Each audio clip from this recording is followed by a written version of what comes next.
If they'd listened for 5 minutes, I would have made them $50 million. Instead, they laughed. So I left, taking the system they dismissed with me. Before the emails, before the buyout, before the chaos, they told me I didn't fit. What they didn't know, I built everything they stood on. Now it was mine. The morning I walked out of North Edge Systems, nobody noticed. By the time they realized what was missing, it was already too late. They'd created their own perfect storm, and I was just the one who let it rain. My name is Erin Caldwell, and at 36, I'd spent the last 8 years building something extraordinary in the basement labs of North Edge Systems. Not that anyone upstairs knew it. To them, I was just another systems engineer, the quiet one who fixed their problems and made their demos run smoothly, the one who stayed late debugging code while they took clients to dinner. St.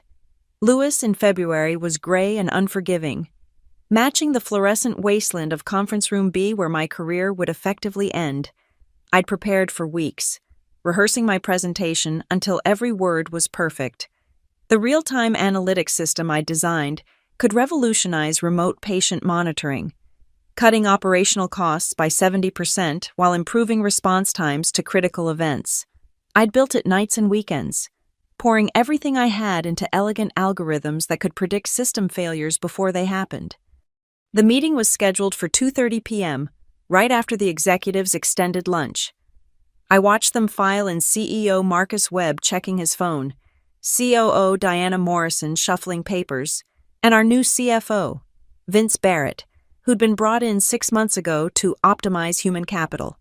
He had that particular brand of MBA confidence that came from never having built anything himself.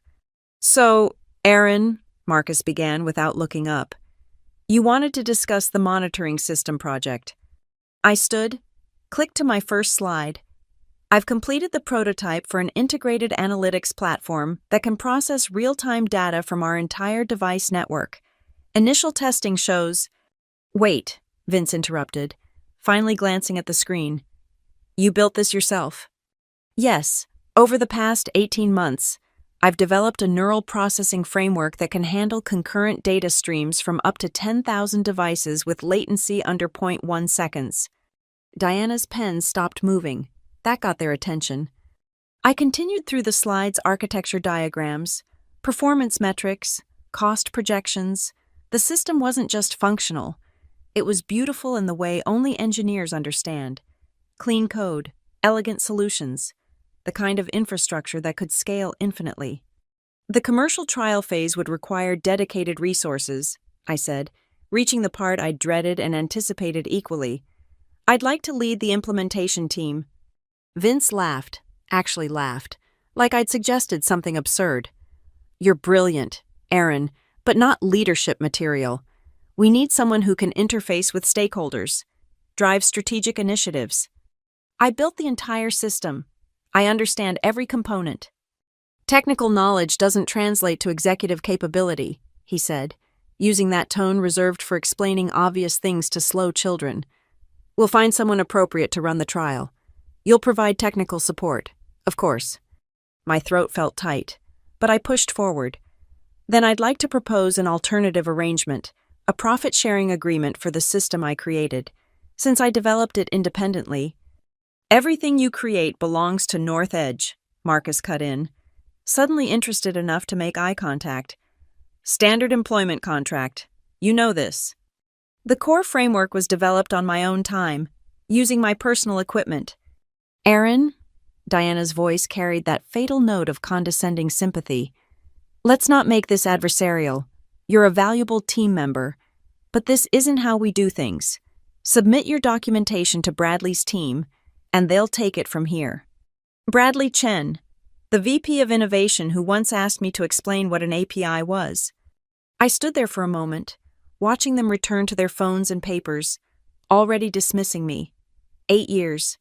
8 years of solving their impossible problems, of being the one they called at 11:45 p.m. when servers crashed, of building the infrastructure their entire company ran on.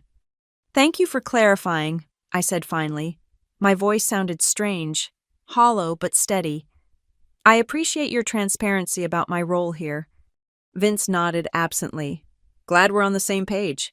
Can you have that documentation ready by Monday? Of course.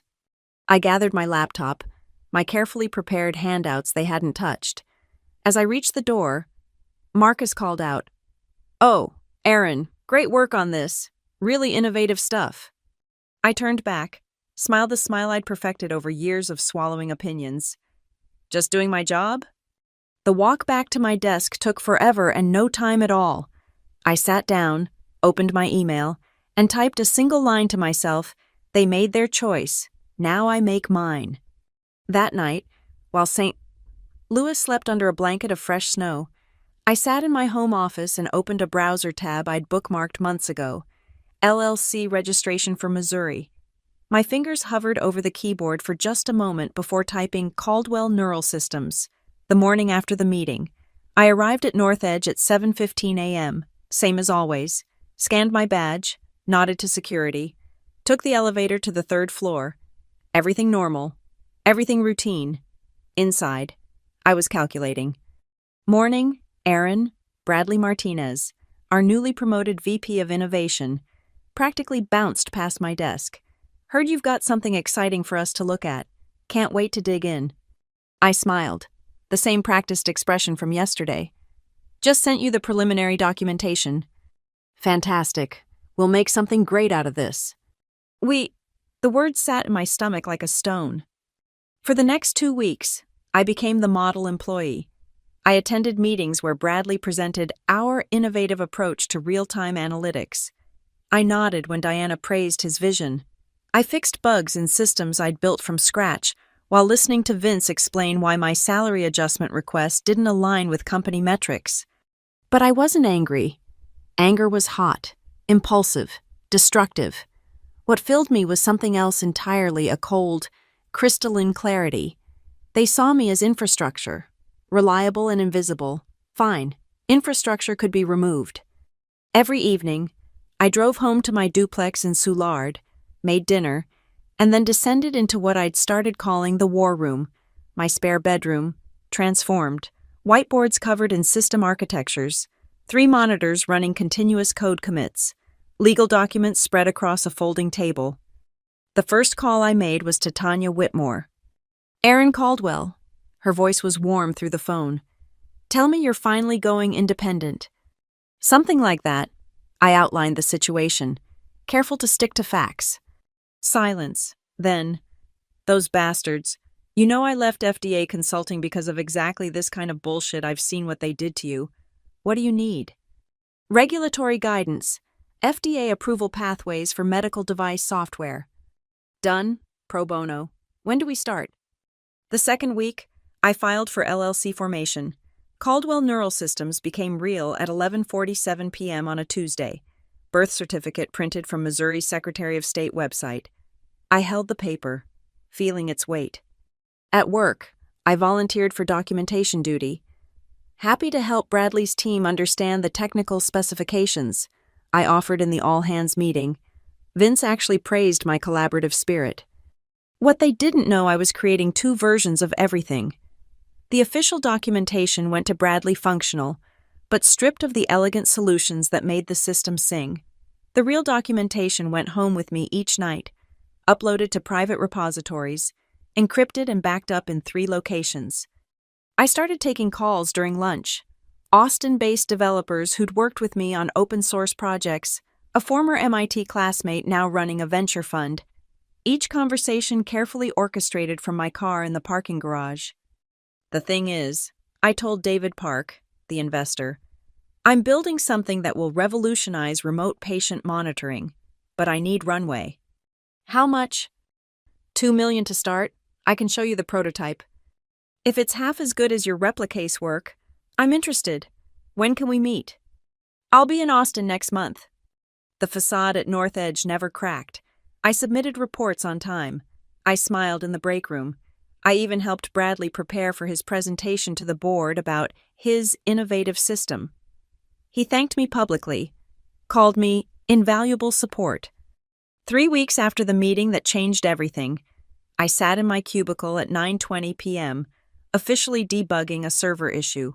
Unofficially, I was running a final backup of my personal development environment. Every algorithm I'd created, every optimization I'd discovered during those late nights, all of it flowing quietly to my secured servers. An email popped up from HR. Reminder: all company IP must remain on company servers. Please ensure no unauthorized copies of proprietary code exist on personal devices. I almost laughed. They were worried about the wrong things, as always. The code on company servers was like a body without a soul functional, but missing everything that made it extraordinary. The soul was mine, had always been mine. That night, I made a list on my kitchen counter. Patent applications for core algorithms personal development. Prior to employment, investor meeting scheduled. Development team identified. Regulatory consultant secured. Competitive analysis complete.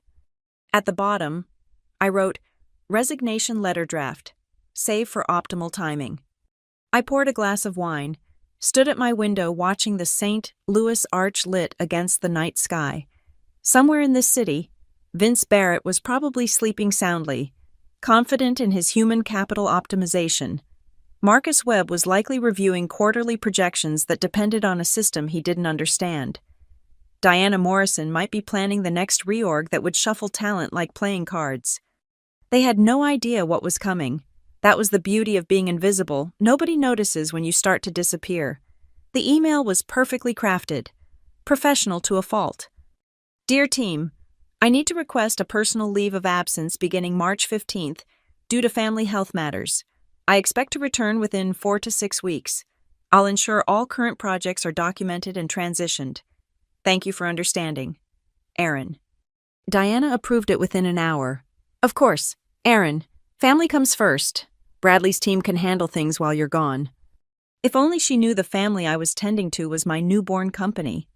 I flew to Austin on a Tuesday, using miles accumulated from all those conferences North Edge had sent me to the ones where I'd presented while executives networked.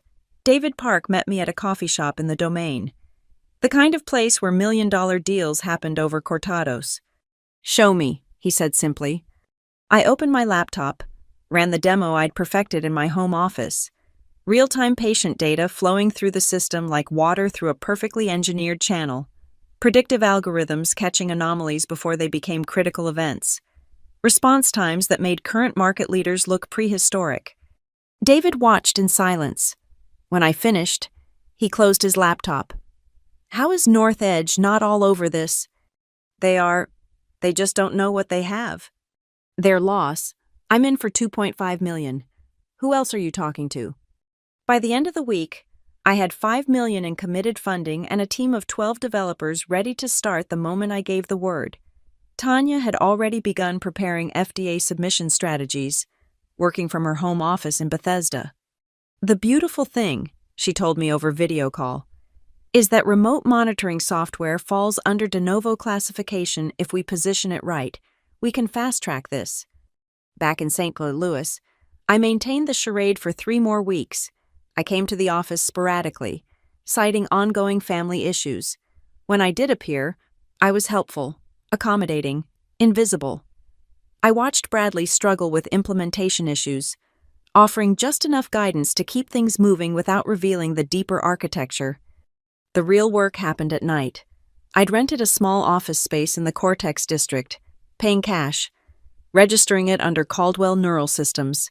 The developers in Austin worked remotely, committing code to repositories North Edge would never see.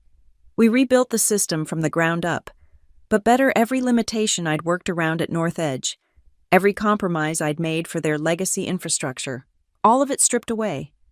The new version was pure Nerva, I called it, after the Roman goddess of crafts and strategy.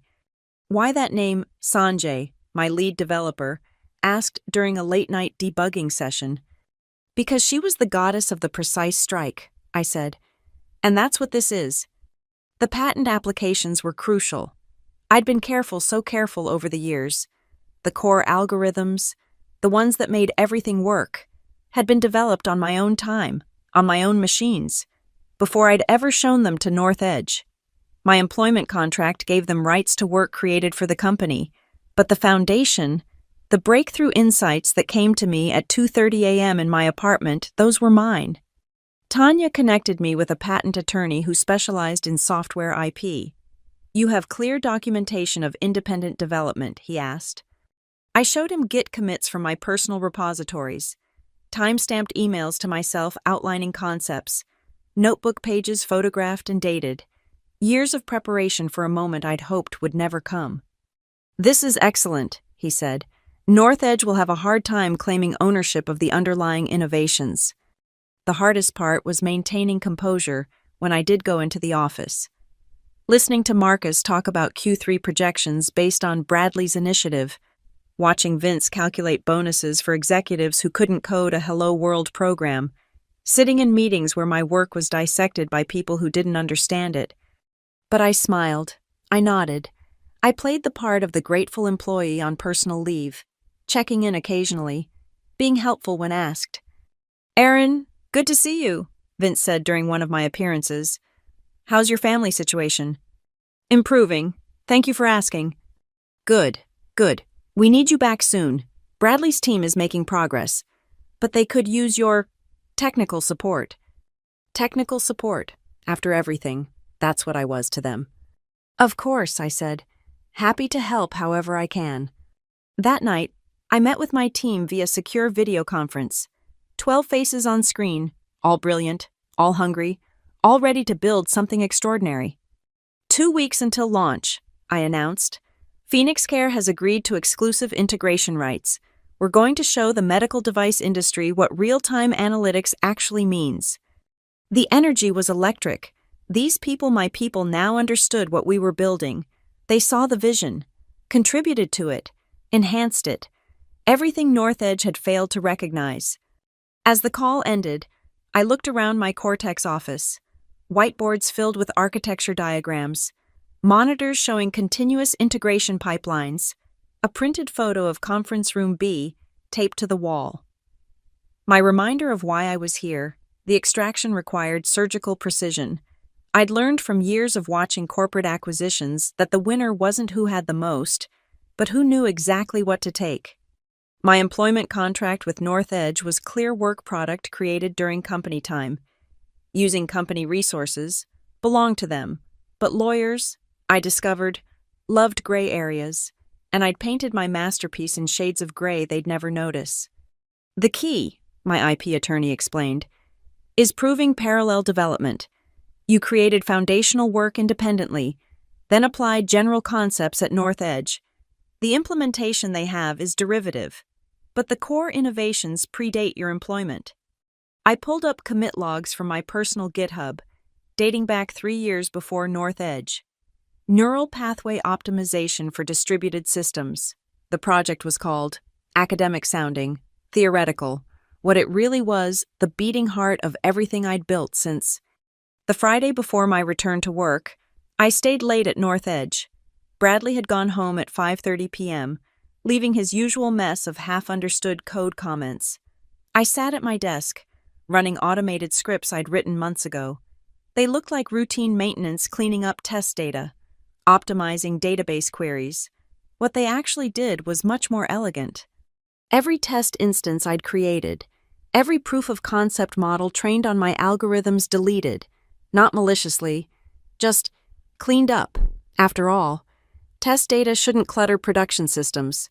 The shell remained, functional enough to run basic operations, but the intelligence, the adaptive learning components that made response times drop below 0.1 seconds, those lived only in my personal repositories now. I documented everything meticulously in the official system, cleaned test environments, removed deprecated experimental modules, system functioning within normal parameters. All true, all devastating. The beauty was, they'd never notice until they tried to scale. The system would work fine for their current load, but when they attempted the commercial trial, when they pushed for the performance I'd promised, they'd find hollow architecture, like a house with no foundation. "You're sure this is legal?" Sanjay asked during our late-night call. Every line of code in their repository was written on company time. They own it completely. I pulled up the architecture diagram. But code without understanding is just syntax. They have the recipe, not the chemistry. That weekend, I performed the final migration.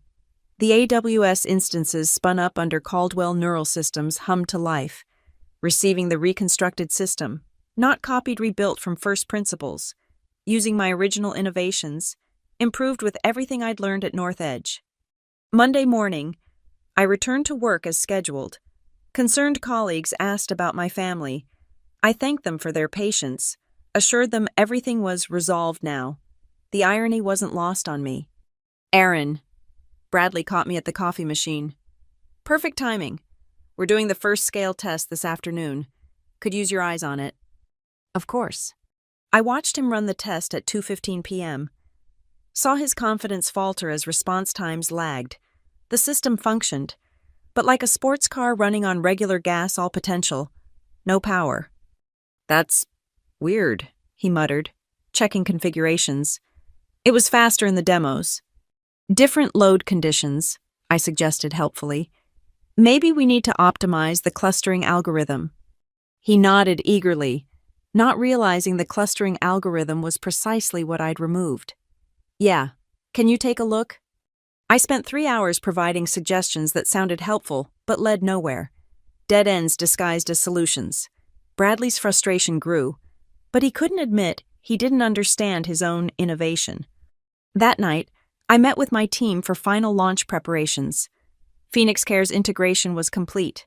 Their CEO had personally tested Nerva, watching patient vitals stream in with impossible clarity. "This is what we've been waiting for," she'd said. "When can we announce?" 2 weeks, I'd promised. The patent applications were filed under careful categories. Method and system for predictive analysis in distributed medical devices. Neural network optimization for real-time data processing, and 6 others, each one carving out intellectual territory. North Edge didn't even know existed. I archived every email, every commit log, every timestamp that proved my parallel development. My lawyer had assembled a defensive portfolio that would make North Edge's legal team weep if they ever figured out what happened. The following Tuesday, I submitted my resignation. 2 weeks' notice, professional to the end. "This is unexpected," Diana said, calling me into her office. "Is it the family situation?" "Actually, I've decided to pursue other opportunities. It's time for a change." "But the analytics project Bradley needs you." I smiled, the same smile I'd perfected in Conference Room B. "Bradley's a visionary. I'm sure he'll manage." She tried to negotiate. A raise finally, a better title, flexible hours. Everything I'd asked for before, offered now when it was far too late. "I appreciate that," I said, "but I've made my decision." My last day. I cleaned my desk methodically. 8 years reduced to a banker's box. Bradley stopped by. Panic barely concealed. "Hey, Aaron, before you go, the system's still running slow. Maybe you could document." "Everything's in the wiki," I assured him. "Every function, every parameter, it's all there." All there, and completely useless without understanding the why behind the what. But he'd figure that out eventually. Security walked me out at 5 p.m. sharp, standard procedure. As the doors closed behind me, I felt nothing but lightness. In 12 hours, Nerva would go live. North Edge's innovation would sputter along until someone realized it was a corpse wearing makeup. I sat in my car in the parking garage, sent one final email from my personal account. "Caldwell Neural Systems begins operations tomorrow. Thank you to our partners at Phoenix Care for believing in true innovation. The future of medical analytics starts now." Then I drove home, past the arch, toward the office where my real work waited. The launch was deliberately quiet. No press releases, no fanfare. Just Nerva going live at 6 a.m. Central Time, integrated seamlessly into Phoenix Care's infrastructure. Within minutes, their monitoring stations lit up with data streams moving like silk smooth, fast, predictive. I watched from my office in Cortex, 6 monitors showing real-time performance metrics. Sanjay and 3 other developers were there in person, the rest connected remotely. Coffee cups accumulated as we tracked every microsecond of latency, every successful prediction, every alert that fired exactly when it should. Response time holding steady at 0.08 seconds, Amit called out. 40,000 concurrent connections. Scale test in progress, confirmed Rachel from Austin, pushing to 100,000. The system breathed, expanded, adapted, everything North Edge's hollow shell couldn't do. Nerva did effortlessly. We'd built it right this time, no legacy constraints, no corporate compromises, no executives demanding features they didn't understand. By noon, Phoenix Care's chief medical officer called personally. Aaron, I'm watching our ICU alerts in real time. We just prevented 2 critical events because Nerva caught the patterns 15 minutes before traditional monitoring would have flagged them. This is revolutionary. Thank you. Dr. Morrison, we're just getting started. The name coincidence wasn't lost on me, another Morrison, but this one recognized value when she saw it. Within 3 days, MedTech Frontier picked up the story.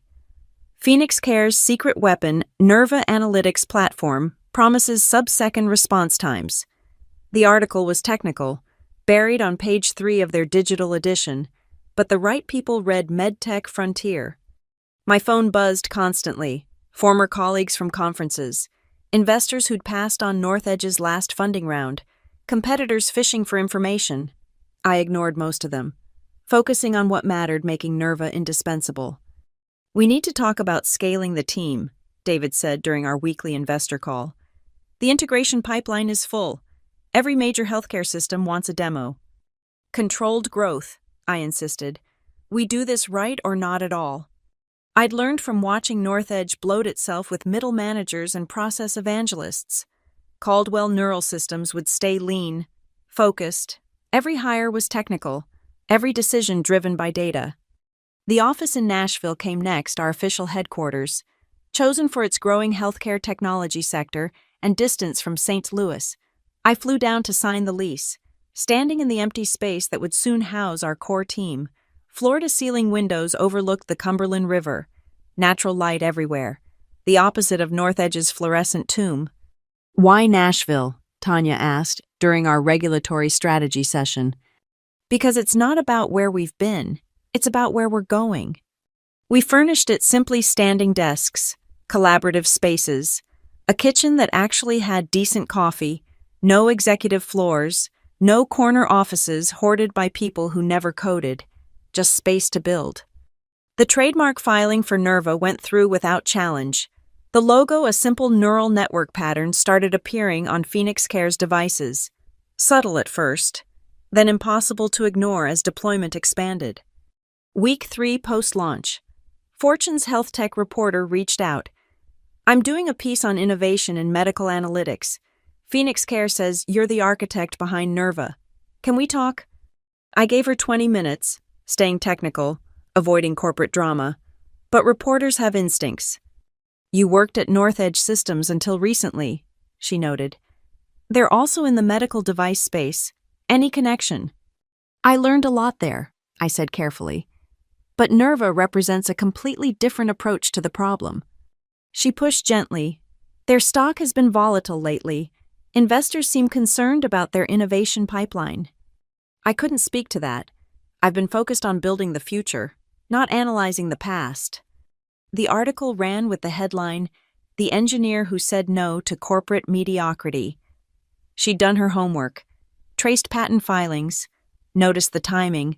Without saying it explicitly, she painted a picture: brilliant engineer leaves stagnant company, builds something extraordinary. North Edge's stock dropped 3% the day the article published. But I wasn't watching their numbers anymore. I was reviewing FDA submission packets with Tanya, planning Nerva 2.0 with the development team, interviewing engineers who actually understood distributed systems. We got another one, Sanjay said one morning, forwarding an email. Another healthcare system wanting to switch from their current vendor, which happened to be North Edge, to Nerva. Schedule the demo, I replied. Let the platform speak for itself. My apartment in St. Louis sat mostly empty now. I'd moved the essential things to Nashville, keeping the lease for occasional returns, but home was wherever Nerva was running, wherever the next problem waited to be solved. Late at night, coding alongside my team. I sometimes thought about Conference Room B, about Vince's laugh, Diana's condescension, Marcus's dismissal. The anger had crystallized into something more useful purpose. "Hey, Aaron," Rachel messaged at 1:43 a.m. during a particularly complex debugging session. "Thanks for building something worth staying up for." I smiled at my screen, fingers never pausing on the keyboard. We're just getting started. The first quarter numbers came in: 47 healthcare systems onboarded, 99.9% uptime, 0 critical failures. Phoenix Care extended our exclusive agreement for 3 more years. But the number that mattered most was hidden in the analytics average response time of 0.073 seconds. We'd beaten our own target. "Impossible," Bradley had called it once, reviewing my original proposals. Impossible was just another word for "you didn't try hard enough." The first sign of trouble at NorthEdge came through LinkedIn. Former colleagues started updating their profiles with ominous phrases like "seeking new opportunities" and "open to connections." The exodus began with the smart ones, the engineers who understood what was missing. "Did you hear?" Amit forwarded me a tech blog post. NorthEdge's commercial trial got postponed indefinitely. Technical challenges, they're calling it. I read the article over morning coffee in Nashville. Anonymous sources inside NorthEdge described systems that couldn't scale, promises that couldn't be kept. Bradley Martinez was quoted assuring investors that these were minor optimization issues. 3 months after Nerva's launch, I was reviewing integration reports when my phone rang. Unknown St. Louis number. "Aaron, it's Marcus Webb." I let silence fill the space before responding. "Marcus, how can I help you?" "I'll cut to the chase. We need to talk about the analytics platform. There seemed to be gaps in what was left behind." Gaps. I kept my voice neutral, professional. Everything was documented according to company standards. "The documentation is there, yes, but the system isn't performing as expected. Our team thinks critical components might be missing." "That's concerning," I said. "Have you consulted with Bradley? It's his project." A pause. Bradley is no longer with the company. I wasn't surprised. When the magic trick fails, the magician gets yanked off stage. "I see. Well, I'm sure your remaining team can troubleshoot. The code is all there." "Aaron," his CEO voice emerged, the one he used for hostile takeovers. "We both know what happened here. You took something that belonged to NorthEdge." "I took my expertise when I left. Marcus, nothing more.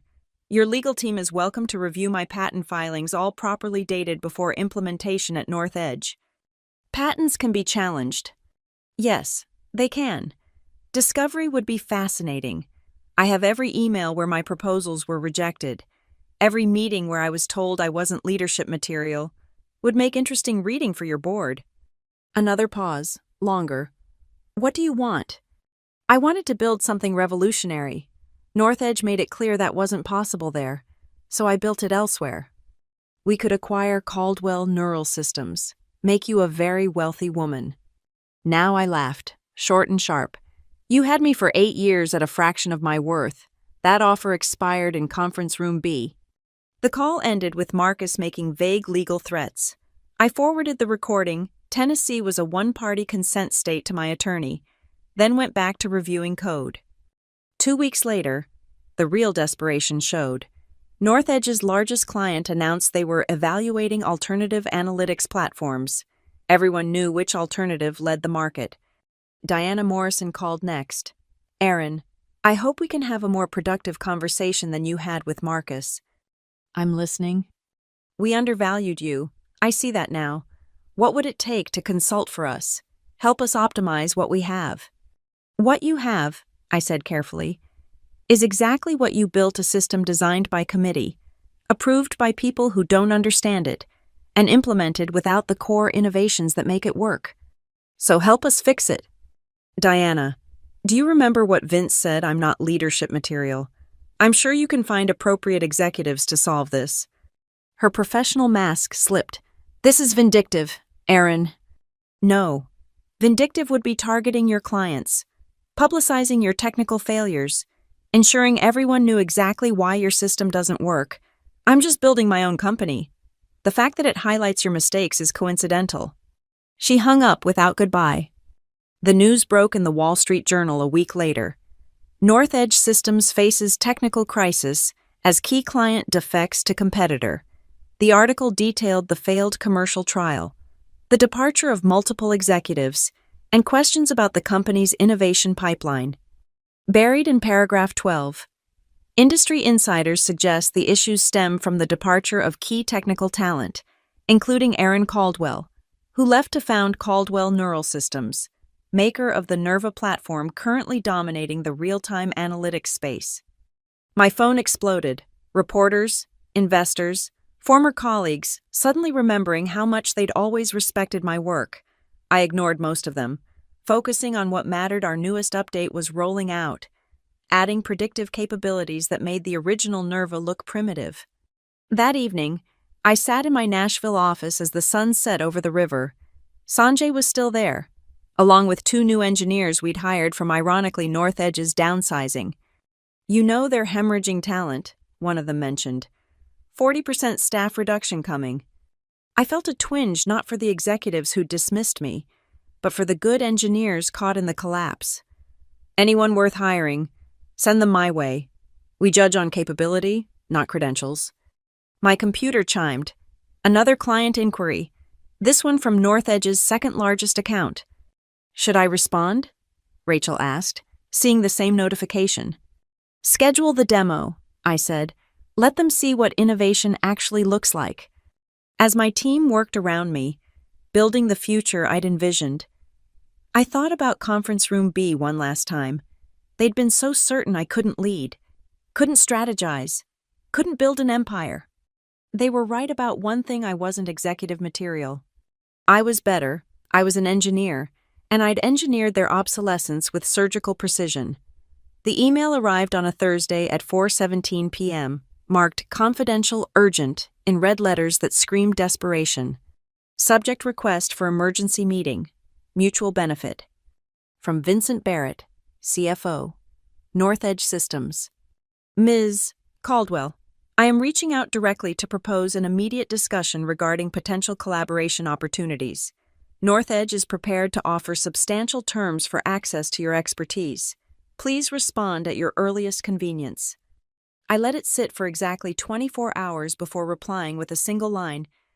"I can meet Tuesday at 2 p.m., Nashville. Let them come to me." Tuesday arrived gray and humid. I watched from my office window as a black town car pulled up, disgorging Vince and, surprisingly, 2 board members I recognized from annual reports. They looked uncomfortable in the Nashville heat, more uncomfortable entering a building with my name on the directory. "Thank you for seeing us," Vince began as they settled into our conference room. Gone was the smug certainty from Conference Room B. His face showed the strain of watching 42% market share evaporate in 6 months. "You have 30 minutes, I said, not offering coffee.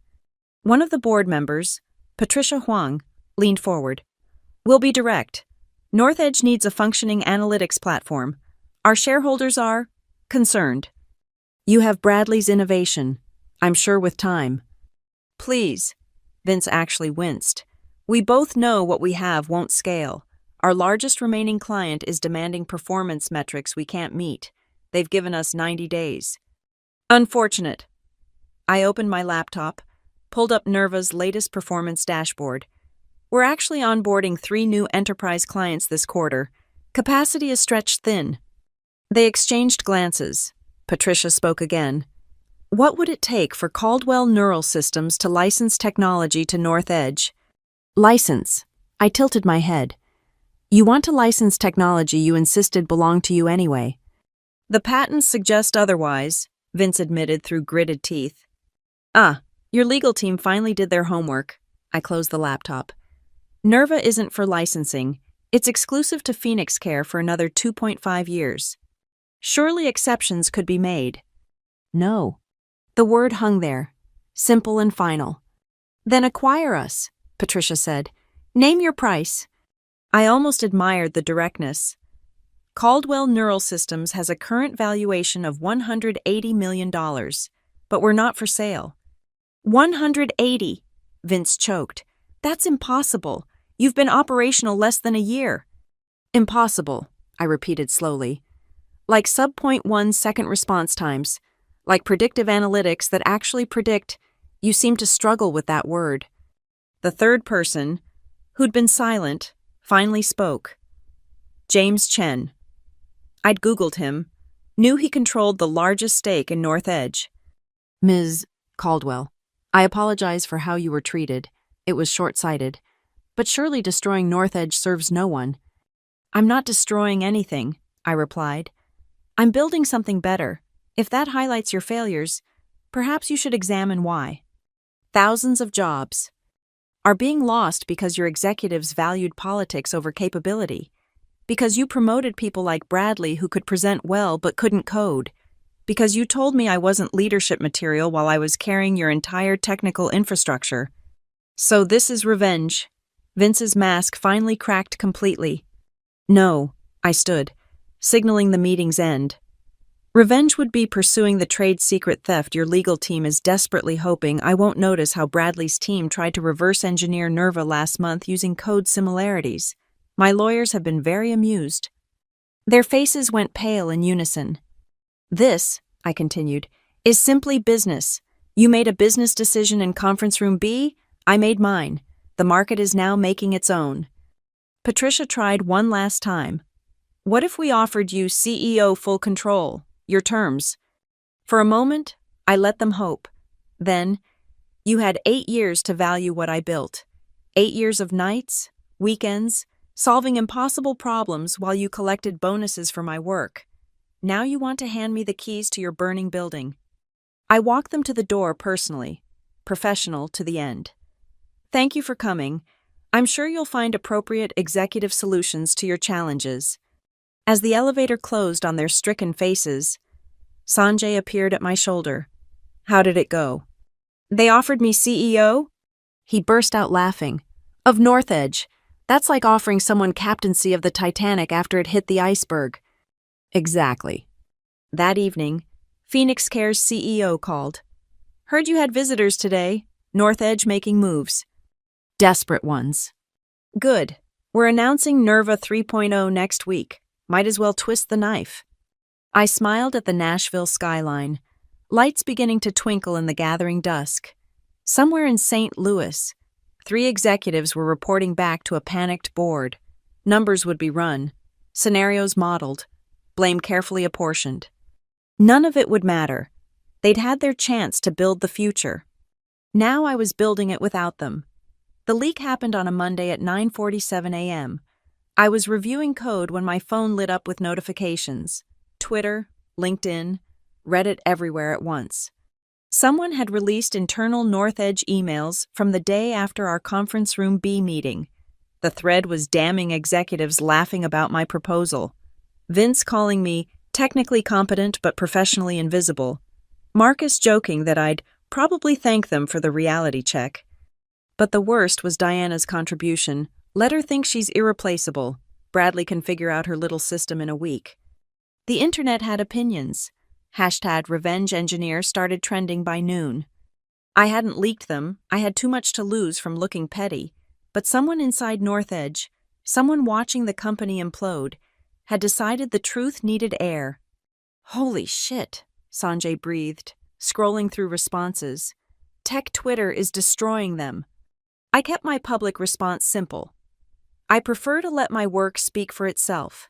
Nerva's performance metrics are publicly available for those interested in innovation over politics. By market close, North Edge stock had dropped another 12%. Their board called an emergency meeting that, according to my sources, lasted until 3 a.m. The next morning's announcement was inevitable. North Edge Systems announces leadership restructuring. Marcus Webb, Vince Barrett, and Diana Morrison all stepping down to pursue other opportunities. I felt nothing, no triumph, no vindication, just the quiet satisfaction of code executing exactly as designed. The real news came Thursday. Phoenix Care's press release hit at exactly 8 a.m. Eastern. Phoenix Care completes strategic acquisition of Caldwell Neural Systems for $247 million. We'd negotiated in secret for weeks. I'd retained technical leadership.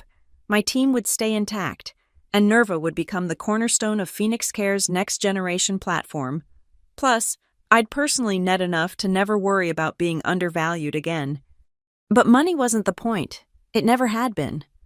"You could have had this for free," I told the empty air, thinking of Conference Room B. "All you had to do was listen." The final piece fell that afternoon. NorthEdge's largest remaining client announced their transition to Phoenix Care's platform, effective immediately. The press release specifically cited Nerva's unparalleled performance and reliability. Game over. I spent that evening in my Nashville office, the same one where I'd built something from nothing. My team had champagne, I had coffee, same as always, and a pull request to review. "Don't you want to celebrate?" Rachel asked. "You just demolished a company that deserved it and got stupid rich doing it." "I didn't demolish anything," I corrected. "They did that themselves the moment they decided competence was less important than conformity." My computer chimed. An email from an address I didn't recognize. "Dear Ms. Caldwell, I'm a senior engineer at a Fortune 500 company. Today, my boss told me my ideas were too ambitious and I should focus on supporting the team. Thank you for showing me what's possible when you stop accepting their limitations. Sarah." I read it twice, then forwarded it to my personal folder labeled "Why This Matters." As the Nashville lights sparkled beyond my window, I thought about the journey, from the basement labs of NorthEdge to this moment, watching my creation reshape an entire industry. They'd been right about one thing: I wasn't leadership material. Not their kind of leadership. Anyway, the kind that talked about innovation while crushing it, that valued presentations over performance, that saw talent as a threat rather than an asset. I was something far more dangerous: an engineer who refused to stay invisible. The news alert popped up on my screen. NorthEdge Systems exploring strategic alternatives, including potential sale of assets. I closed the notification without reading more. Their story was ending.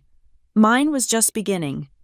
Standing up, I stretched muscles stiff from hours of coding. Tomorrow, we'd start working on Nerva 4.0. There were still problems to solve, systems to optimize, impossibilities to make possible. But tonight, just for a moment, I allowed myself to remember Conference Room B, Vince's laugh, Diana's condescension, Marcus's dismissal. If staying was too much to ask, I said quietly to the empty office, then losing everything is the least they deserve. I turned off the lights and headed home. In the morning, there would be code to write. There always was. Thank you for listening to this story of corporate revenge and vindication. I'm curious, where are you listening to this right now? Are you in your car during a commute, at home, or maybe even in your own office plotting your next move? Drop a comment and let me know. I'd love to connect with fellow listeners who understand what it's like to be undervalued. Don't forget to subscribe to the channel and share your thoughts on Erin's journey. Have you ever had your own Conference Room B moment? Let's discuss in the comments below.